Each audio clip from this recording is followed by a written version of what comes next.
இரைப்பையினுடைய நடுபாகம், அப்புறம் கீழே வந்து ஒரு ஒரு ஃபனல் மாதிரி போயிட்டு கரெக்டாக ஒரு எக்ஸிட் பாயிண்ட். இந்த மாதிரி 4 பாகங்கள் உள்ள ஒரு வேலைக்கு தகுந்த அமைப்போடு இருக்கிற ஒரு உறுப்பு இரைப்பை.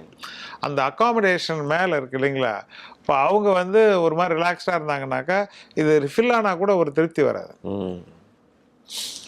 அப்போ இதை வந்து வந்து இரைப்பை வந்து அது அது மட்டும் இருந்தால் பரவாயில்ல. அப்போ இரைப்பையை வந்து கண்ட்ரோல் பண்ணுறவங்க லோக்கலாக அந்த லோக்கல் கவர்மெண்ட் சொன்னல, இப்போ டியோடினம் இந்த இரைப்பையை தாண்டி போகிற சிறுகுள்ளோட ஆரம்ப பகுதி, அங்கே வந்து இது கொஞ்சம் கொஞ்சமாக கொஞ்சம் அனுப்பும்பொழுது அதில் கொழுப்பு வருதா புரோட்டீன் வருதான்னு சொல்லி அதுதான் இப்போ ரொம்ப முக்கியமாக பார்க்குறாங்க. அந்த இடத்துல இருக்கிற அந்த அந்த ஒரு சீதோஷ நிலைன்னு சொல்லலாம்.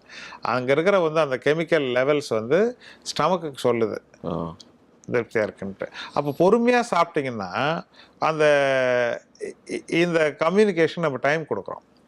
அவசர அவசரமாக சாப்பிட்டீங்கன்னாக்கா நான் எவ்வளோ தூரம் ஃபில்லப் பண்ணணுன்னு தெரியாமே வந்து வயிற்றை நீங்கள் ஓவர் ஃபில் பண்ணுறதுக்கு சான்ஸ் இருக்குது.